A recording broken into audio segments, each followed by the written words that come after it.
سبيل الدموع سبيل مريح. السلام علیکم ورحمۃ اللہ وبرکاتہ. نحمده ونصلي على رسوله الكريم. اما بعد فاعوذ باللہ من الشیطان الرجیم. بسم اللہ الرحمن الرحیم. رب اشرح لي صدری ويسر لي امری واحلل عقدۃ من لسانی یفقهوا قولی. الحمد للہ الولی الحمید اسبغ علینا نعمہ ظاہرۃ وباطنہ وہدانا لدینہ وما كنا لنہتدی لولا ان ہدانا اللہ نحمدہ علی نعمہ العظیمہ وآلائہ الجسیمہ. تمام تعریفیں اللہ کے لیے ہیں جو حمایتی اور مددگار ہے اور بے حد تعریف والا ہے. اس نے ہمیں اپنی ظاہری اور باطنی نعمتوں سے نوازا اور اپنے دین کی طرف ہماری رہنمائی کی ہے، اور ہم ہرگز ہدایت یافتہ نہ ہوتے اگر اللہ ہمیں ہدایت نہ دیتا. ہم اللہ کی عظیم نعمتوں اور اس کے بڑے بڑے احسانات پر اس کی حمد و ثنا بیان کرتے ہیں. معزز خواتین، آج میں آپ کے ساتھ دلوں کی بیماریوں کے بارے میں چند باتیں کروں گی. اللہ سبحانہ و تعالیٰ نے انسان کو پیدا کیا اور بہترین ساخت پر پیدا کیا. انسان کو مختلف کام کرنے کے لیے مختلف اعضاء دیے. ان اعضاء میں، ان آرگنز میں سب سے اہم ہمارا دل ہے. ہمارے دل کی اصلاح پر ہی سارے جسم کی اصلاح کا انحصار ہے. رسول اللہ صلی اللہ علیہ وسلم نے فرمایا، بے شک جسم میں ایک گوشت کا ٹکڑا ہے، جب اس کی اصلاح ہوتی ہے تو تمام جسم کی اصلاح ہو جاتی ہے، اور جب وہ خراب ہوتا ہے تو تمام جسم خراب ہو جاتا ہے. سنو، وہ ٹکڑا دل ہے. دل ہمارے جسم میں خون پمپ کرنے کا کام کرتا ہے. اگر دل خون سپلائی کرنا بند کر دے تو ہماری زندگی باقی نہیں رہ سکتی. اسی طرح دل عقل اور سمجھ کا مقام بھی ہے، دل جذبات کا مقام بھی ہے.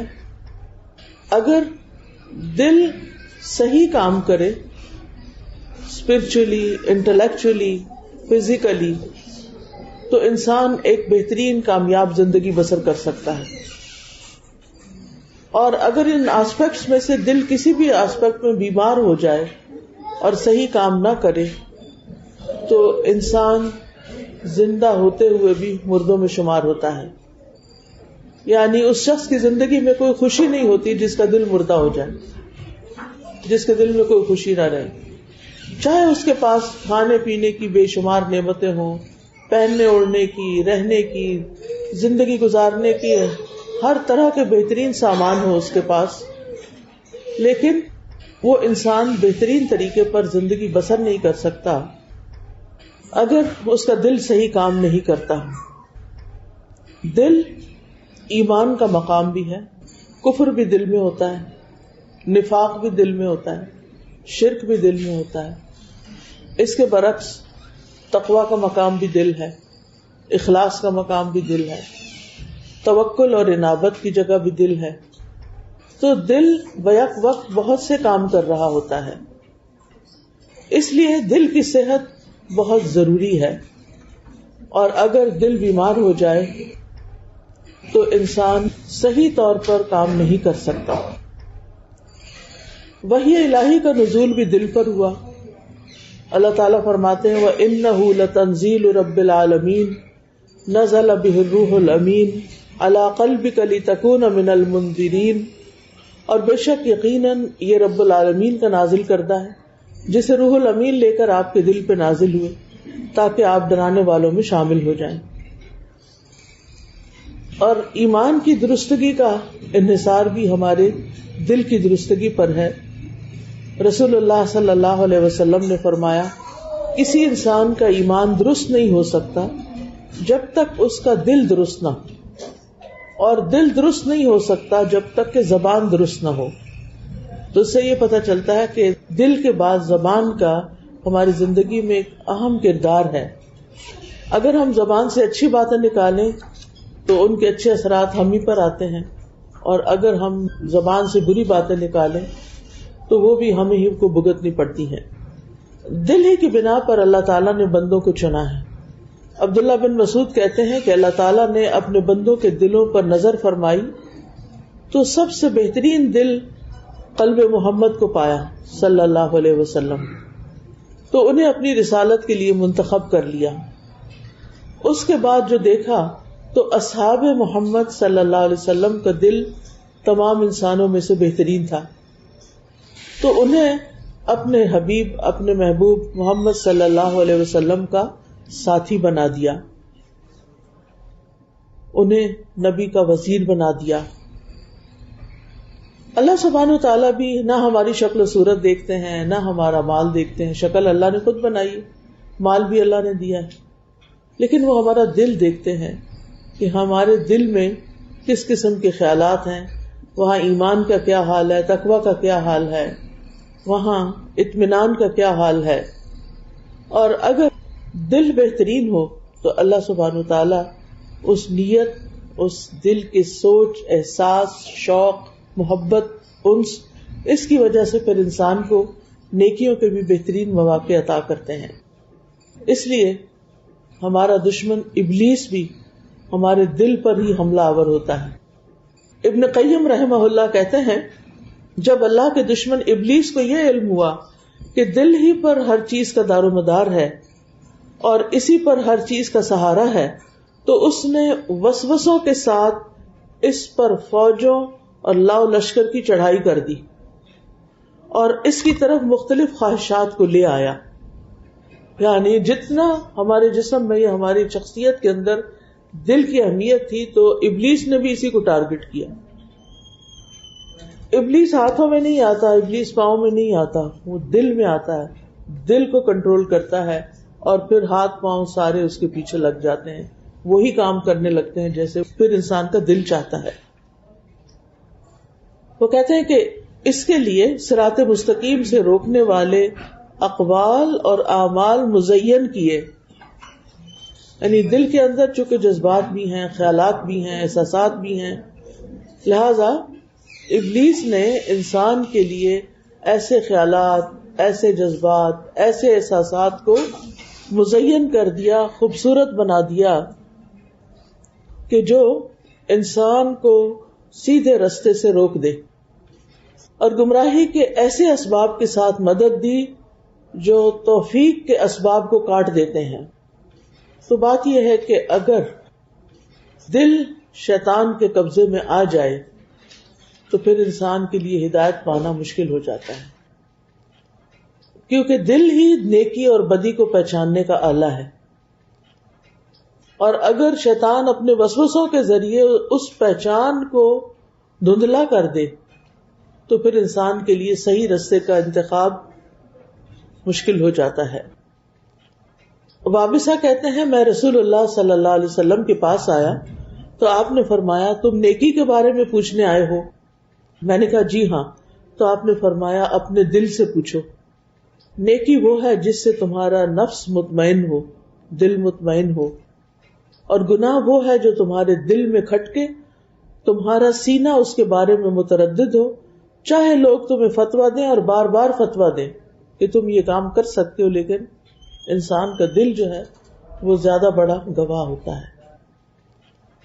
اس لیے دل کا صاف ہونا، نیکی کو نیکی کے طور پہ پہچاننا، برائی کو برائی سمجھنا، یہ نہایت ضروری ہے. اگر دل کا آئینہ کرسٹل کلیئر نہیں ہوگا، دھندلا جائے گا، تو نیکی کی پہچان بھی مشکل ہو جائے گی. ہو سکتا ہے کہ آپ نیکی کو نیکی ہی نہ سمجھیں اور برائی کو یا مشکوک معاملات کو نیکی سمجھ کے کر لیں. ان سب باتوں کے ساتھ یہ بھی یاد رکھنا چاہیے کہ بندوں کے دل اللہ کے ہاتھ میں ہیں، 2 انگلیوں کے درمیان ہیں، وہ جدھر چاہے ان کو موڑ سکتا ہے. اس لیے ہمیشہ اللہ تعالیٰ سے دل کی درستگی کی دعا کرتے رہنا چاہیے. اور ربنا لا تزغ قلوبنا بعد اذ ہدیتنا، اللہ تو ہمارے دلوں کو ٹیڑھا نہ کرنا، ہی ہمارے گناہوں کی وجہ سے ہمارے دلوں کو ٹیڑھا نہ کر دینا اس کے بعد کہ تو نے ہمیں ہدایت دی، ہمیں ہدایت کی محبت دی، ہدایت کا شوق دیا، ہدایت کی پہچان دی، ہدایت پہ چلنا ہمارے لیے آسان کیا. تو اس لیے اللہ سبحانہ تعالیٰ کے ساتھ تعلق قائم کرنا بھی بڑا ضروری ہے اس دل کی اصلاح کے لیے. دل کی ایک خصوصیت اور بھی ہے کہ یہ دل بہت تیزی سے بدلتا رہتا ہے، الٹ پلٹ ہوتا رہتا ہے، اس کے اندر تبدیلی آتی رہتی ہے. لہذا اس کے اندر ثبات قائم کرنا اور استقامت لانا یہ بھی ایک مشکل کاموں میں سے ایک کام ہے کہ کسی چیز پر انسان کا دل ٹھہر جائے، اس کے اندر ایک یقین کی کیفیت پیدا ہو جائے اور انسان بھٹکنے سے بچ جائے. قرآن مجید میں اللہ تعالیٰ نے بندوں کے دلوں کی کچھ اقسام بتائی ہیں. ان میں سے ایک قلب سلیم ہے. یہ وہ دل ہے جس کو اللہ تعالیٰ نے شکوک و شبہات اور شہوات کی بیماریوں سے پاک رکھا ہے. اور اللہ نے ہمیں حکم دیا ہے کہ جب ہم اللہ تعالیٰ کے ساتھ ملاقات کریں تو اس دن ہمارا دل پاک ہونا چاہیے، قلب سلیم ہونا چاہیے، کیونکہ اللہ تعالیٰ کے ہاں کوئی اور چیز فائدہ نہیں دے گی، نہ مال نہ بیٹے جن کے پیچھے ہم بھاگتے رہتے ہیں. یوم لا ينفع مال ولا بنون الا من اتى اللہ بقلب سلیم. جس دن مال اور بیٹے کام نہیں آئیں گے مگر جو اللہ کے پاس سلامت دل کے ساتھ آیا، یعنی جو سلامت دل لے کر آیا وہ فائدے میں رہے گا. اس لیے ہمیں اپنی زندگی میں اپنے دل کے بارے میں سب سے زیادہ فکر مند ہونا چاہیے کہ اس کی سٹیٹ یا اس کی حالت کیا ہے، کیونکہ موت کے وقت دل کی جو کیفیت ہوگی اسی کے ساتھ انسان کو فوت کر لیا جائے گا، پھر وہ تبدیل نہیں ہوگی، پھر وہ قبر میں بھی اور حشر میں بھی اور دنیا کے بعد آخرت میں بھی اسی طرح رہے گا.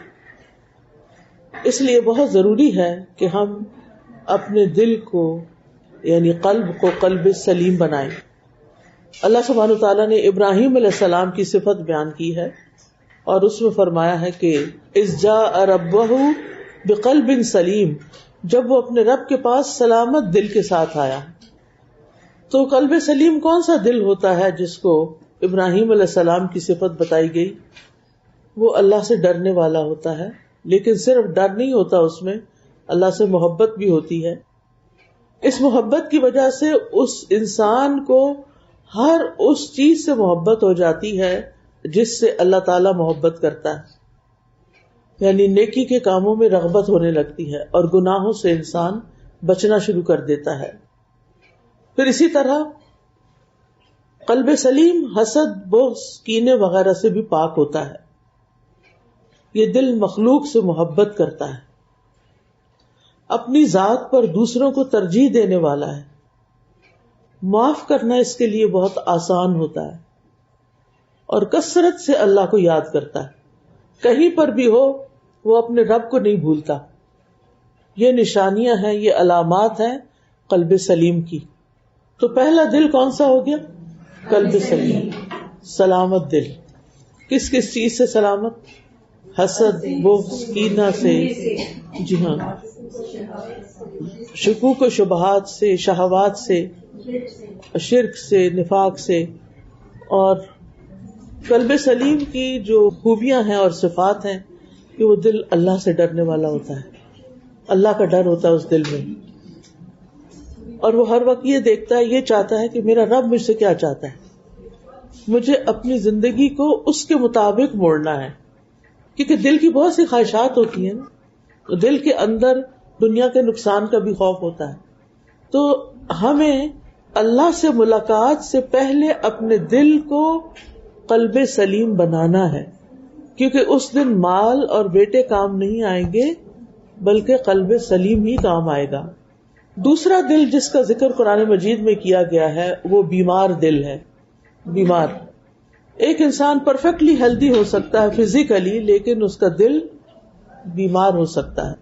اس کے بارے میں اللہ سبحانہ تعالیٰ نے خبر دی ہے قرآن مجید میں، فی قلوبہم مرض فزادہم اللہ مرضا. ان کے دلوں میں بیماری ہے اور اللہ نے ان کی بیماری کو اور بڑھا دیا ہے. اس سے یہ پتہ چلتا ہے کہ دل بیمار بھی ہوتا ہے، اور اگر دل کا علاج نہ کیا جائے تو بیماری بڑھتی بھی جاتی ہے اور بالآخر دل مردہ ہو جاتا ہے، مر جاتا ہے. سخت ہو جاتا ہے, دل میں نجاست بھر جاتی ہے. تو تیسرا دل پھر آٹومیٹیکلی کون سا ہوا؟ مردہ دل. ایک ہے قلب سلیم, صحت مند دل, سلامت دل, دوسرا ہے بیمار دل, اور تیسرا ہے مردہ دل. مردہ دل جو ہے یہ کافر کا دل ہوتا ہے, جس پر لیئرز چڑھ جاتی ہیں کفر کی, شکوک و شبہات کی, اندھیروں کی. جیسے قرآن مجید میں آتا وَقَوْلِهِمْ قُلُوبُنَا غُلْفٌ, بنی اسرائیل اسلام کیوں نہیں قبول انہوں نے کیا تھا, پروفٹ کو کیوں نہیں مانا تھا جبکہ اتنے واضح دلائل تھے. دل مردہ تھا, دل نے نہیں مانا. تو اللہ تعالیٰ نے ان کے گناہوں کی وجہ سے ان کے دلوں پر مہر لگا دی تھی کہ اب یہ ایمان نہیں لائیں گے. اور ایسے ہی دلوں کو سنگ دل بھی کہا گیا ہے, سخت دل, پتھر دل, کیونکہ پتھر میں جان نہیں ہوتی نا. ثم قست قلوبکم من بعد ذلک فہی کالحجارۃ او اشد قسوہ, پھر اس کے بعد تمہارے دل بہت سخت ہو گئے, پتھروں کی طرح یا اس سے بھی زیادہ سخت, کہ جس پر نہ کسی کا رونا دھونا اثر کرتا ہے, نہ کسی کی محبت اثر کرتی ہے, نہ کسی کا سمجھانا اثر کرتا ہے. وہ انسان ایسا ہوتا ہے جیسے بالکل بلینک ہو, نہ وہ روتا ہے, نہ وہ ہنستا ہے, نہ اس کو کسی کا کوئی احساس ہوتا ہے. تو یاد رکھیے دل بیمار بھی ہوتا ہے اور دل کو شفا بھی ملتی ہے. دل سخت بھی ہوتا ہے, بگڑ بھی جاتا ہے, اور اس کو موت بھی آتی ہے. کبھی کسی حالت میں منتقل ہو جاتا ہے, بدلتا رہتا ہے, کبھی کسی حالت میں منتقل ہو جاتا ہے. اور یہ حالات جسمانی زندگی, جسمانی موت, جسمانی بیماری اور جسمانی شفا سے بڑھ کر ہیں. دل کی بیماریوں میں سے کچھ چیزیں جو اس کو تکلیف دیتی ہیں وہ غصہ ہے, غم ہے, اور اس سے ملتی جلتی چیزیں جو اس کو لوگوں کی طرف سے فیس کرنی پڑتی ہیں. پھر دل کے کچھ ایسے عوارض ہیں, ایسے بیماریاں ہیں دل کی جو انسان کو فتنوں میں ڈال دیتی ہیں, یعنی انسان فتنوں کا شکار ہو جاتا ہے. تو یاد رکھیے کہ دل کا مرض جو ہے وہ جسمانی امراض سے زیادہ خطرناک ہے. دل کا بیمار ہونا کس سے زیادہ خطرناک ہے؟ جسمانی بیماریوں سے, کیونکہ جسمانی بیماریوں کا اثر جسم پر لوکلی ہوتا ہے. آپ کے جسم میں درد ہے کسی جگہ تو وہ لوکلی ایک جگہ پر درد ہے. آپ کے ہاتھ سن ہو گیا تو آپ کا ہاتھ سن ہے, پاؤں میں درد ہے تو پاؤں میں درد ہے. لیکن جب دل بیمار ہوتا ہے تو پورے جسم کو کنٹرول میں لے لیتا ہے. یہ بہت بڑا فرق ہے. جسمانی بیماریاں موت کے بعد ختم ہو جاتی ہیں, وہ باقی نہیں رہتی. بیمار دل کے امراض موت کے بعد بھی جاری رہتے ہیں.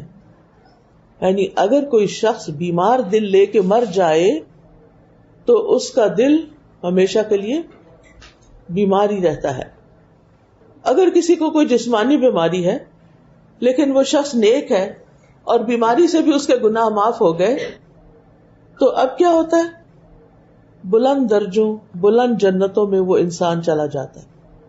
مرض ختم ہو گیا, سب کچھ بھول گئے, ساری تکلیفیں بھول گئے. لیکن دل کا مرض موت کے بعد بھی جاری رہتا ہے, حتیٰ کہ اس انسان کو ہمیشہ کے لیے بدبختی اور بدنصیبی کی طرف لے جاتا ہے, اس میں مبتلا کر دیتا ہے. وہ کون سی بدنصیبی ہے؟ جہنم کی بدنصیبی. لا یصلاها الا الاشقى, جس میں انتہائی بدبختی داخل ہوگا. اور وہ انسان کی بدبختی اس لحاظ سے بھی ہے کہ انسان تکلیفیں اٹھانے کے ساتھ ساتھ بالکل اکیلا ہوگا, نہ وہ کسی کی سنے گا, نہ اس کو کوئی سنا سکے گا, وہ کسی کی سن ہی نہیں پائے گا, اتنی تکلیف میں ہوگا. تو اس لیے بہت ضروری ہے کہ ہم دلوں کا علاج کرتے رہیں, دلوں کی بیماریوں کو آئیڈینٹیفائی کرتے رہیں اور ان کا علاج سوچیں. ابن قیم کہتے ہیں کہ دلوں کی بیماریوں کی دو بڑی اقسام ہیں. ایک ہے مرض الشبہات, شکوک و شبہات کی بیماری, اور دوسرے ہے مرض الشہوات, خواہشات کی بیماری. جہاں تک شکوک و شبہات کی بیماری کا تعلق ہے تو اس میں نفاق آتا ہے. نفاق کیا ہوتا ہے؟ خیر ظاہر کرنا, شر کو چھپانا. کفر چھپا جانا، ایمان ظاہر کرنا بظاہر، تو یہ بھی نفاق اکبر بھی ہوتا ہے، نفاق اصغر بھی ہوتا ہے۔ نفاق اصغر جو ہے وہ اخلاق میں نفاق ہے، اور ایسا انسان اپنے نفاق کے لیے منافقین کے اخلاق کو اختیار کرتا ہے، یعنی اخلاق یا ظاہری اس کی صفات پھر منافقین جیسی ہو جاتی ہے۔ تو سب سے پہلی بیماری جو دلوں کو لاحق ہوتی ہے، جس سے خرابی شروع ہوتی ہے اور پھر وہ پھیلتی چلی جاتی ہے، وہ ہے شک و شبہ کی بیماری، شکوک و شبہات کی بیماری۔ کس چیز میں شک؟ اللہ تعالی کی وجود میں شک، وحدانیت تو بعد میں آتی ہے، وجود پہلے آتا ہے۔ وجود میں شک، کیا آج ایسے لوگ ہیں جو اللہ کے وجود میں شک کرتے، اللہ کی ذات میں شک کرتے؟ وہ کیا کہتے ہیں؟ ہاں، کہ کوئی گاڈ ایگزسٹ ہی نہیں کرتا، اور یہ ان کا صرف شک ہی نہیں بلکہ وہ آگے یقین پہ چلا گیا۔ جی ہاں، یعنی اگر وہ مانتے نہیں ہیں، سارے اس چیز کو صرف مانتے ہیں جس کا وجود یعنی جو حواس خمسہ سے محسوس کی جا سکتی ہو، اس کے بیونڈ نہیں۔ تو شکوک و شبہات میں انسان اللہ کی ذات پر شک کرتا ہے، قرآن کی آمد پہ شک کرتا ہے، فرشتوں کو نہیں مانتا، نبی صلی اللہ علیہ وسلم پہ شک۔ تو ہر ایک کا ایک لیول ہے، کوئی تو سرے سے ہی شک میں ہے کہ اللہ ہے ہی نہیں، کوئی مانتے ہیں لیکن وہ کہتے ہیں کہ اللہ تعالیٰ کو اتنی ضرورت نہیں تھی کہ بندوں کو چھوٹی چھوٹی چھوٹی باتیں بتائیں۔ تو یہ وحی وغیرہ کا کوئی سلسلہ نہیں ہے۔ ان میں سے کچھ قرآن کو پھر بھی مان لیتے ہیں لیکن سنت کو نہیں مانتے۔ کس میں ہے نا لوگوں کے شکوک و شبہات کی، ان کے ذہنوں میں خلل ہے، شیطان نے وسوسے ڈال دیے ہیں۔ یاد رکھیے جیسے شروع میں نے بتایا تھا نا کہ ہر بیماری کی جڑ جو ہے نا وہ شیطان ہے پیچھے، کہ وہ انسان کو وسوسے ڈالتا ہے، لہذا انسان ان وسوسوں کے مطابق پھر بعض اوقات ایکٹ کرنے لگتا ہے، کیونکہ جو چیز بار بار آپ کے دل میں آ رہی ہے، جیسے سوئسائڈ ہے، کیوں سوئسائڈ کر لیتے ہیں لوگ؟ کیونکہ ان کے دل میں بار بار خیال آ رہا ہوتا ہے۔ تو شیطان بھی ایک دفعہ نہیں آتا۔ الخناس الذی یوسوس فی صدورنا، خناس کس کو کہتے ہیں؟ جو بار بار آتا ہے، پلٹ پلٹ کے آتا ہے، یعنی آپ ادھر سے نکلنے لگتے ہیں وسوسے سے یا اس کی پھیلائی ہوئی نجاست سے، وہ دوبارہ آ جاتا ہے، کسی اور رنگ میں آ جاتا ہے، انسان کو اس سے باہر نہیں نکلنے دیتا۔ تو شک میں کبھی اللہ کے وجود میں، کبھی اللہ کے کلام میں، کبھی اللہ کے نبی میں، کبھی اللہ تعالیٰ کی دی ہوئی بھیجی ہوئی قیامت تک کی تعلیمات میں، یہ ساری چیزیں انسان کے اندر آنے لگتی ہیں اور انسان ایک عجب کشمکش کا شکار ہو جاتا ہے۔ پھر آپ دیکھیے، دل جب بگڑتا ہے اور دل بیمار ہوتا ہے تو اس میں اس کے اندر یہ صلاحیت نہیں رہتی کہ وہ چیزوں کو ان کی حقیقت پر دیکھ سکے۔ چیز کچھ ہوتی ہے، وہ اس کو کچھ اور نظر آ رہی ہوتی ہے، یعنی اللہ تعالیٰ کی بنائی ہوئی چیزیں جس کام کے لیے ہوتی ہیں وہ اس کام میں نہیں ان کو لاتا بلکہ ان کو کسی اور کام میں لگا دیتا ہے۔ دنیا کے بارے میں انسان کے اندر فساد پیدا کرتا ہے، چیزوں کو ان کی حقیقت پر نہ دکھا کر، اور پھر اس کے ساتھ ساتھ آخرت کے بارے میں، یعنی دلوں کے امراض میں سے ایک اہم مرض فساد تصور ہے، تصور کا فساد، امیجنیشن کا فساد، کہ ہر چیز کو الٹا امیجن کر لینا، الٹا سوچنا، صحیح نہ سوچنا، صرف دنیا کی فکر ہونا، ساری قوتیں دنیا میں لگا دینا، اور پھر اسی طرح حق کو باطل دیکھنا اور باطل کو حق دیکھنا بھی دل کی بیماری ہے۔ اسی لیے ہم دعا کرتے ہیں نا، اللہم ارنا الحق حقا وارزقنا اتباعہ وارنا الباطل باطلا وارزقنا اجتنابہ۔ اللہ ہمیں حق کو حق دکھا اور اس کا اتباع کرنے کی توفیق دے، اس کی پیروی کر سکوں، اور باطل کو باطل دکھا اور مجھے اس کی پیروی سے بچا۔ اور اس کے آگے بھی ہے دعا، وَلَا تَجْعَلْهُ مُلْتَبِسًا عَلَيْنَا فَنَضِلَّ، اے اللہ باطل کو ہم پر مشتبہ اور غلط یا خلط ملط کر کے نہ دکھا کہ ہم گمراہ ہو جائیں، یعنی ضرور حق سے فائدہ اٹھاتے رہے. جب دل میں شکوک و شبہات کی بیماری پیدا ہوتی ہے تو انسان اللہ سبحانہ وتعالیٰ کے بارے میں بدظن ہو جاتا ہے. اگر کبھی اللہ تعالیٰ کے بارے میں ایسا خیال گھر بنا جائے دل میں اور بار بار آئے تو انسان کو کیا سوچنا چاہیے؟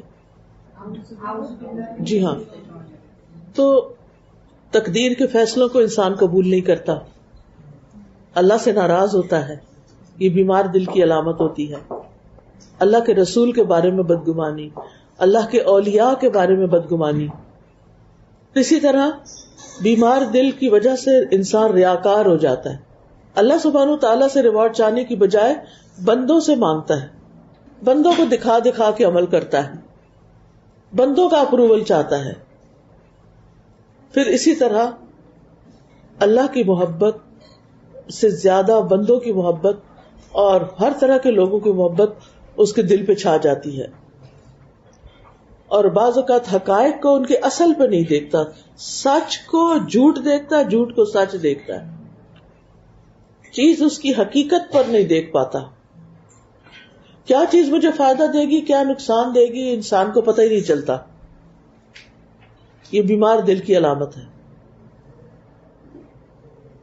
پھر جب دل بیمار ہوتا ہے تو دوسری بڑی بیماری، یعنی ایک لگی شکوک و شبہات کی، ان شکوک و شبہات کی وجہ سے اور بہت سی خرابیاں پیدا ہو گئی. اور دوسری ہے خواہشات کی بیماری، شہوات کی. اس سے مراد ہر وہ بیماری ہے جو خواہش نفس پر مشتمل ہو، مثلا سرداری اور قیادت، لیڈرشپ کی چاہت کہ اس کا یہی دل چاہتا ہے کہ چاہے وہ کچھ بھی کر لے لیکن اس کو بڑا مان لیا جائے. اور پھر کیا ہوتا ہے کہ وقت کے ساتھ ساتھ اس کے اندر یہ چیز اور اسٹرانگ ہوتی چلی جاتی ہے اگر وہ اس کا علاج نہیں کرتا. پھر شہرت کی محبت پڑ جاتی ہے کہ اتنے لوگوں میں میں مشہور ہو جاؤں. پھر دنیا کی محبت میں گرفتار ہو جاتا ہے انسان. تو خواہشات ہر وہ چیز جو انسان کے دل میں جگہ بنا لے اور انسان چاہے کہ وہ اس کے پاس ہو. تو اب دیکھیے کہ جب انسان خواہشات میں مبتلا ہوتا ہے تو پھر اللہ تعالیٰ سے بہت دور ہو جاتا ہے، کیونکہ بیمار دل ہوتا ہے اور اس میں کئی طرح کے فتنے جنم لیتے ہیں. جیسے عورتوں کا فتنہ، جب انسان کے دل میں عورت کی خواہش پیدا ہو جاتی کسی مرد کے دل میں تو وہ ہر طریقہ اختیار کرتا ہے اس تک رسائی حاصل کرنے کا، اور پھر کسی بھی شرعی حد کے پاس رکے بغیر وہ صرف اور صرف اپنی خواہش کو پورا کرنا چاہتا ہے. پھر اسی طرح محبت کا فتنہ، اور اس میں انسان اللہ سے بڑھ کے دوسروں کو محبت دینے لگتا ہے، اللہ سے بڑھ کر اوروں کو چاہتا ہے. ابن تیمیہ کہتے ہیں کہ عشق ایک نفسیاتی بیماری ہے، اور اگر یہ شدت اختیار کر جائے تو اس سے جسم بھی متاثر ہوتا ہے اور یہ ایک جسمانی بیماری بھی بن جاتی ہے. یا تو وہ دماغی بیماریوں کی شکل اختیار کر لیتی ہے جن کے بارے میں کہا جاتا ہے کہ وہ وسوسوں کی وجہ سے جنم لیتی ہیں، یا پھر وہ جسمانی بیماری بن جاتی ہے جیسے کہ کمزوری، دبلا پن اور اسی طرح کے مسائل. پھر تکبر کی شہوت، یہ خواہش دل میں ہونا کہ میں سب سے بڑا بن جاؤں، میرا نام سب سے آگے ہو، لوگ مجھے بہت اچھا سمجھیں. تو تکبر ہے کیا؟ تکبر لوگوں کو حقیر سمجھنا اور اس کے ساتھ ساتھ حق کا انکار کرنا. پھر آپ دیکھیے کہ حسد کی شہوت، اور لوگوں کے پاس جو ہے اس کی خواہش کہ جو اس کے پاس ہے وہ مجھے مل جائے اور اس سے ہٹ جائے، اس سے چلا جائے، اور یہ ایمان کے منافی چیزیں ہیں. پھر اسی طرح ظلم و ستم کی شہوت بھی ہوتی ہے انسان کے اندر کہ وہ چاہتا ہے کہ دوسروں کو برا بھلا کہے، گالیاں دے، غیبت کرے، چغل خوری کرے، فساد ڈلوائے اور لوگوں کے مالوں کو لوٹتا جائے وہ پیچھے پیچھے. پھر اسی طرح نبی صلی اللہ علیہ وسلم نے فرمایا ان قریب میری امت کو بھی پچھلی امتوں کی بیماری لگ جائے گی. صحابہ نے کہا اللہ کے رسول امتوں کی بیماری سے کیا مراد ہے؟ آپ نے فرمایا اترانا، تکبر کرنا، زیادہ مال جمع کرنے کی حرص رکھنا، دنیا میں فریب سے کام لینا، حسد کرنا، حتیٰ کہ بغاوت، ظلم دنیا میں عام ہو جائے. یعنی اب آپ دیکھ رہے ہیں نا کہ سب سے پہلے دل کے اندر جو بیماریاں ہیں وہ کون کون سی ہیں؟ دو بڑی بیماریاں، ایک شکوک و شبہات کی اور ایک شہوات کی۔ شکوک و شبہات سے پھر نفاق جنم لیتا اور اس طرح کی، اور شہوات سے یہ حسد، بغض، نفرت، یہ ساری چیزیں جو ہیں ان میں انسان پڑ جاتا ہے۔ کچھ اور دیگر امراض بھی ہوتے ہیں دل کے، جیسے غفلت کرنا، سستی، اچھا کر لیں گے، کسی کام کو وقت پہ کر کے نہ دینا، پھر اپنے معاملات کو اللہ کے سپرد نہ کرنا، بس سر پہ چڑھا لینا۔ کوئی مسئلہ زندگی میں پیش آیا نہیں کہ وہ ہر وقت کا رونا دھونا شروع ہو گیا، اس کو اللہ کے حوالے نہیں کیا۔ اور یہ بہت ضروری ہے کہ انسان مشکل معاملات میں اللہ پر توکل کرے۔ توکل ایک عبادت ہے، توکل کو معمولی چیز نہیں ہے، لیکن عموماً ہم توکل اختیار نہیں کرتے۔ کیوں نہیں کرتے؟ اللہ پہ یقین نہیں، ہم ہر چیز سمجھتے ہم کر سکتے ہیں، اپنے اوپر لے لیتے ہیں کہ میں کروں گا، فلاں ڈاکٹر کرے گا، فلاں حکیم کرے گا، فلاں کرے گا، فلاں کرے گا۔ ٹھیک ہے، انسان کو اسباب اختیار کرنے چاہیے، لیکن دل میں ایک ہی بات رہنی چاہیے کہ صحت تو میرا رب ہی دے گا، کام تو اسی نے ٹھیک کرنا ہے، اسباب میں اختیار کر رہی ہوں لیکن یہ میرے ہاتھ میں نہیں ہے۔ نبی صلی اللہ علیہ وسلم نے فرمایا تھا، وَلَا تَحَسَّسُوا وَلَا تَجَسَّسُوا وَلَا تَنَافَسُوا وَلَا تَحَاسَدُوا وَلَا تَبَاغَضُوا وَلَا تَدَابَرُوا وَكُونُوا عِبَادَ اللَّهِ إِخْوَانًا۔ کن کن چیزوں سے روکا؟ بدگمانی سے، حسد سے، تجسس سے، ایک دوسرے کے مقابلے سے اور حسد کرنے سے اور بغض کرنے سے اور ایک دوسرے سے پیٹھ پھیر جانا، یعنی ناراض رہنا، دوسروں کے عیب تلاش کرنا، دوسروں کے ظاہری عیب کے علاوہ باطنی عیب تلاش کرنا۔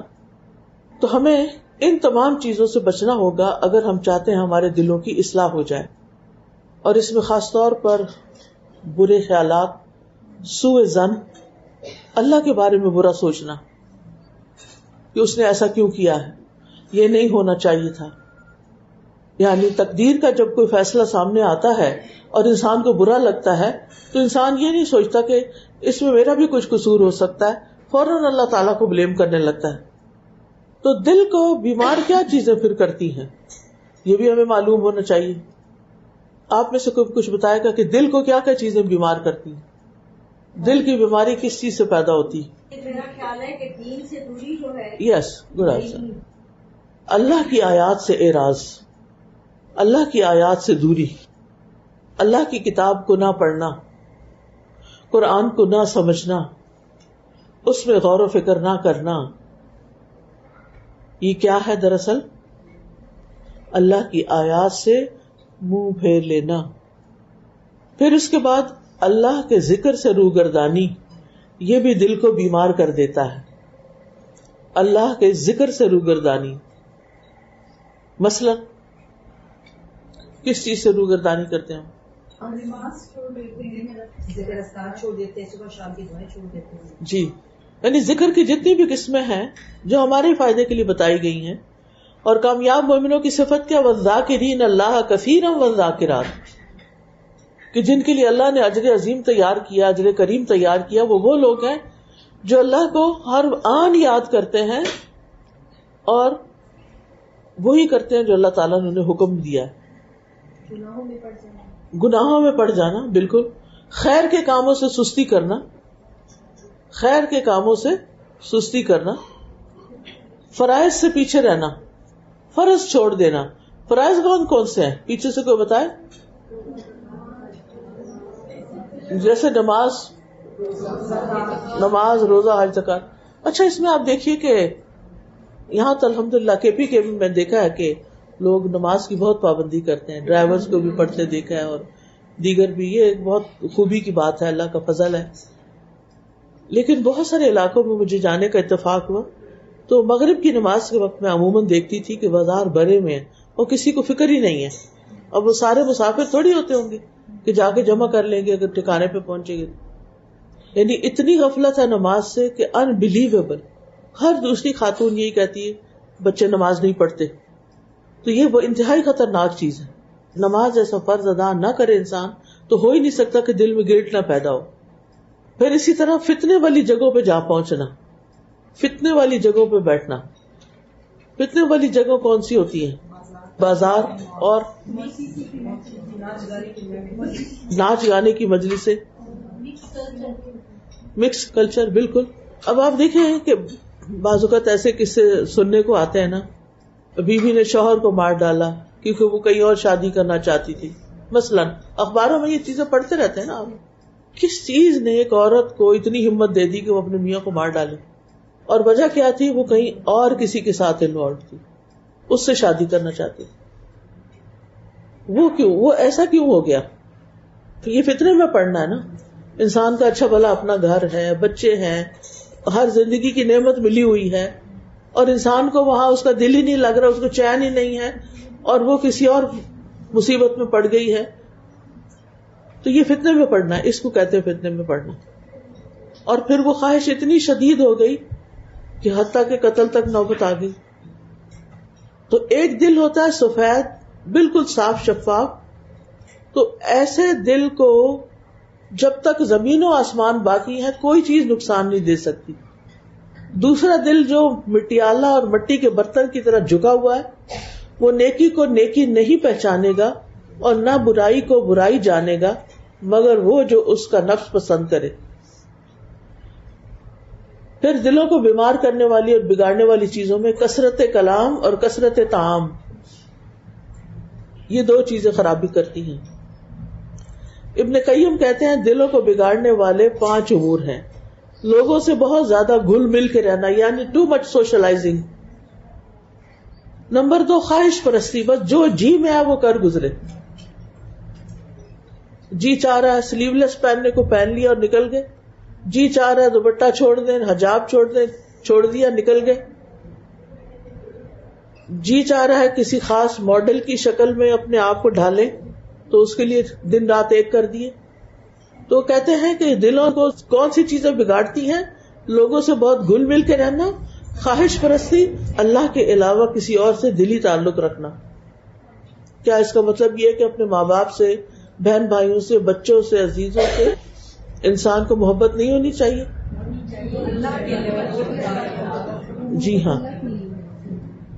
اس میں پھر یہ بھی آتا ہے جیسے آپ نے فرمایا کہ کثرت دعام بھی، کہ جس چیز اگانے کو دل کرے وہ بندہ کہے کہ ابھی مجھے ملے. جی ہاں، اس میں کثرت طعام بھی آتا ہے. گھر میں کھانا پکا ہوا ہے، ایک چکر لگایا کچن کا، آج کیا پک رہا ہے، پتا چلا کہ آج تو مرضی کا کھانا نہیں ہے، فوراً آرڈر کیا، ہوم ڈیلیوری.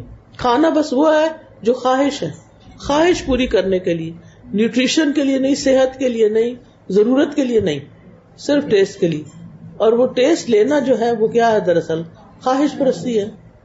اسی طرح زیادہ کھانا، ایک کھانا، دوسرا کھانا، تیسرا کھانا، زیادہ سونا، ضرورت سے زیادہ سونا، یہ چیزیں دل کو خراب کرنے والی، دلوں کو بیمار کرنے والی ہیں. اب اس کا علاج بھی تو ہونا چاہیے نا کوئی. تو دل کی بیماریوں کا علاج کیا ہے؟ نمبر 1 یہ ہے کہ انسان اللہ سبحانہ وتعالی سے مضبوط تعلق قائم کرے. وَمَن يُؤْمِن بِاللَّهِ يَهْدِ قَلْبَهُ، جو اللہ پر ایمان لے آئے تو اللہ اس کے دل کو ہدایت بخش دیتا ہے. پھر انسان کو اپنی زندگی سے شرک نکال دینا چاہیے، اکبر اصغر سبھی. اپنی خواہش پرستی سے نکلنا چاہیے، اپنی غفلت سے نکلنا چاہیے. اور اس کے لیے بہترین چیز ہے فرائض کی ادائیگی. جب انسان فرائض ادا کرتا ہے اور صحیح طور پر انسان فرائض ادا کرتا ہے اور اس کے ساتھ ساتھ نوافل کا بھی اہتمام کرتا ہے تو یہ جو مختلف بیماریاں ہیں وہ اس سے دور ہونا شروع ہو جاتی ہیں. پھر حرام کے قریب نہ پھٹکنا. پھر تلاوت قرآن، کیونکہ قرآن شفا ہے، یہ گمراہی سے بھی شفا ہے، بیماری سے بھی شفا ہے. پھر توبہ استغفار کرنا. نبی صلی اللہ علیہ وسلم دن میں 100 سے زیادہ بار استغفار کرتے تھے. پھر کثرت سے اللہ کا ذکر کرنا، صبر کرنا، خواہش پرستی سے بچنا. خوشحالی کہتے ہیں یقیناً شہوت اور اللہ کے لیے خالص ہونا دونوں اکٹھے نہیں ہو سکتے. اخلاص اسی وقت آئے گا، خالص خلوص اسی وقت آئے گا جب انسان شہوات سے نکلے گا. پھر شکر گزار رہنا. جتنے آپ شکر گزار رہتے ہیں اتنا ہی دل کو فائدہ ہوتا ہے. شکر تو نکلتا ہی دل سے ہے. پھر اس کے علاوہ اللہ تعالیٰ کی آیات میں غور و فکر کرنا، اللہ کے فیصلوں پہ راضی رہنا، تقدیر کے فیصلوں پہ راضی ہونا، اپنی زبان کی اصلاح کرنا، کیونکہ زبان درست ہوگی تو دل درست ہوگا. پھر مال کی سخاوت، صدقہ خیرات سے انسان کے بہت سی چیزیں درست ہوتی ہیں.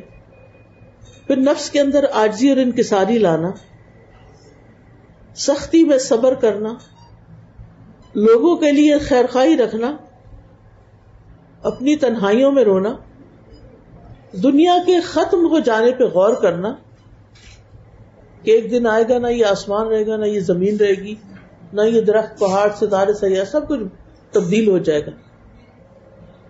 دنیا کی چیزوں کو، دنیا کی بڑی بڑی ترقیوں کو عبرت کی نگاہ سے دیکھنا. اور اس میں آپ دیکھیے کہ اگر انسان کو اللہ تعالیٰ ایسی نگاہ دے دے نا تو یہ دل کی اصلاح کا کام بہت آسان ہو جاتا ہے، اور دلوں میں پھر کینہ اور حسد وغیرہ بھی نہیں پلتا. معاملات کو جلد نپٹا لینا چاہیے، آپس میں کلیئر کر لینا چاہیے، دلوں میں بدگمانیاں نہیں رکھنی چاہیے. پھر دعا کرنی چاہیے، کیونکہ اللہ کی مدد کے بغیر تو کچھ بھی نہیں ہو سکتا. پھر دل ٹیڑھا ہونے کی دعائیں بھی ہیں، وہ بھی پڑھتے رہنا، جیسے ربنا لا تزغ قلوبنا بعد اذ ہدیتنا وہب لنا من لدنک رحمۃ انک انت الوہاب. پھر دوسرے مسلمانوں کے بارے میں دل صاف رکھنا اور اس کے لیے دعا کرنا، ربنا لا تجعلنا فی قلوبنا غلا للذین آمنوا ربنا انک رؤوف رحیم. اے ہمارے رب، ہمارے دلوں میں کوئی کدورت نہ رہنے دے. اے ہمارے رب، تو بڑا ہی شفقت کرنے والا، بڑا ہی مہربان ہے.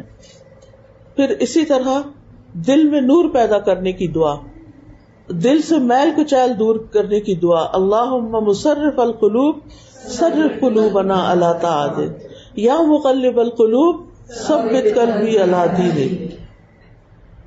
پھر دل کے شر سے پناہ مانگنا اور دلوں کی طہارت کا اہتمام کرنا، اپنی بھی اور دوسروں کی بھی. پھر ایسے دل سے پناہ مانگنا جو اللہ سبحانہ تعالیٰ سے ڈرتا ہی نہ ہو، اور اللہ سے قلب سلیم کا سوال کرنا. اللہم انی اسألک قلبا سلیما ولسانا صادقا واسألک من خیر ما تعلم واعوذ بک من شر ما تعلم واستغفرک لما تعلم انک انت علام الغیوب. اللہ تعالیٰ سے دعا ہے کہ وہ ہمیں عمل کی توفیق دے. بارک اللہ فیکم. سبحانک اللہم و بحمدک اشہد ان لا الہ الا انت استغفرک و اتوب الیک. السلام علیکم و رحمۃ اللہ وبرکاتہ. سبيل الدموع سبيل